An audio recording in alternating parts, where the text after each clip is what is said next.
Where are you headed? Montana. Name? Spencer. Hey, you don't say. The 1923 season finale is almost here, and I don't even know where to start because there is just so much happening. Not only the season is wrapping up earlier than expected, as we skip the 8th season completely unlike the initial plan, but also this final episode will last for 2 hours and is no longer referred to as the series finale. Instead, it is referred to as the season finale. So, on the one hand, this might be a marketing tactic to intrigue us to tune in for the finale. On the other, though, this might truly not be the ending of the series at all. In other words, we might not get the ending that we have all been waiting for the past couple of years. And based on what we heard from the behind the scenes, the second option seems to be the more likely one. So, let's talk about what will happen in 1923 Season 2 season finale in detail. First of all, Alexandra's situation is looking more and more hopeless. As you all know, she's trapped in the middle of nowhere, buried under snow with a dead woman in her car, and her only hope of reaching Montana is officially gone.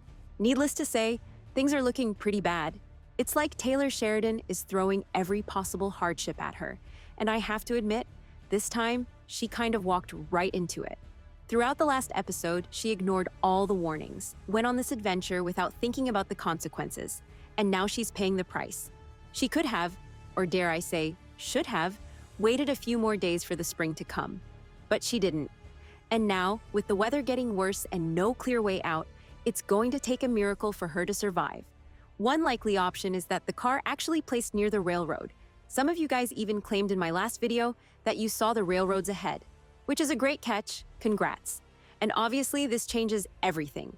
So do not be surprised to see her walking through the railroad to reach the nearest train station. It will be a terrible journey, there is no doubt in that. But she has to make it through. She will endure all this for her baby. Interestingly though, we will see her in the beginning of the episode a bit, seeing that she finds a ride to Montana, and then we won't see her until the very end when she finally reaches Montana to meet Spencer. So prepare your tissues already, because we are about to witness the meeting of the century. Meanwhile, Tiana's story has been heartbreaking from the start, and it looks like her journey isn't over just yet. After everything she's endured, from losing her father, mourning her lover, to taking revenge on Father Renaud, I thought maybe, just maybe, she'd finally find some peace. But I was wrong. Marshal Mamie Fawcett is closing in on her, and even though I know she had every reason to kill that priest, the law isn't exactly on her side. This episode will show her desperately trying to convince Mamie that she's not a criminal, just a young woman fighting to survive in a world that has done nothing but try to break her. At first, Mamie is dead set on imprisoning her, but after hearing her story, something shifts. He discovers a shocking truth that changes everything. Instead of condemning her to a cell, he makes a different choice. He lets her go, banishing her from Orlando instead of locking her away. Now, I know everyone is wondering what that shocking truth is, and trust me, I'm not about to keep anyone waiting.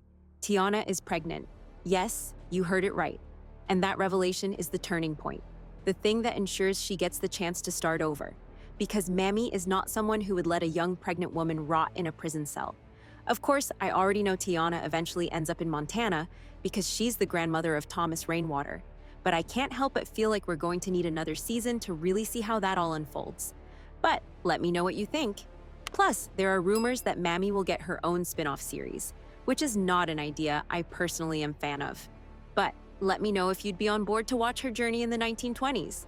But amidst all this heartbreak, there is still one bright spot. Spencer is finally making it to Montana.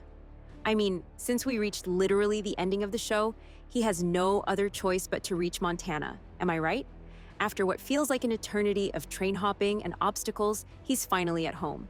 But of course, nothing ever comes easy in this horrific world.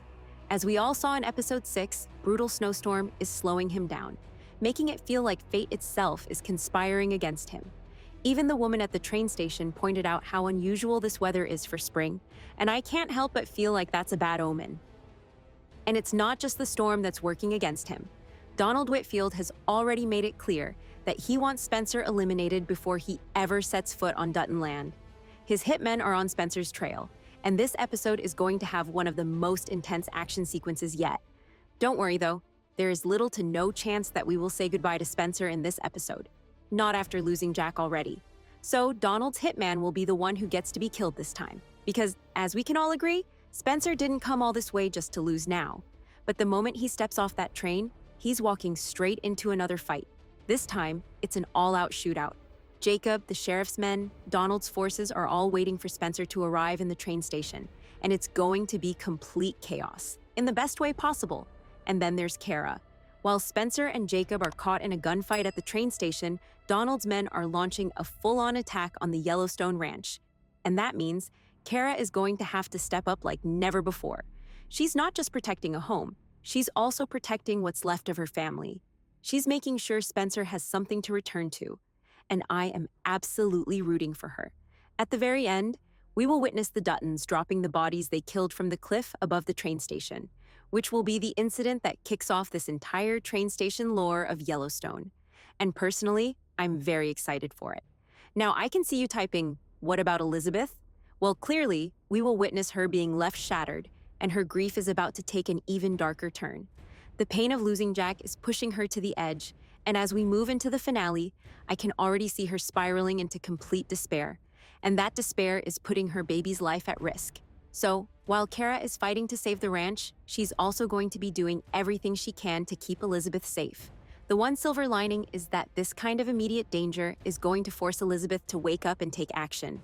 She's going to pick up a rifle herself, and she's going to fight back against the men who took her husband from her. In a way, this is the moment she truly becomes a Dutton woman. And I already know she's going to be an absolute badass.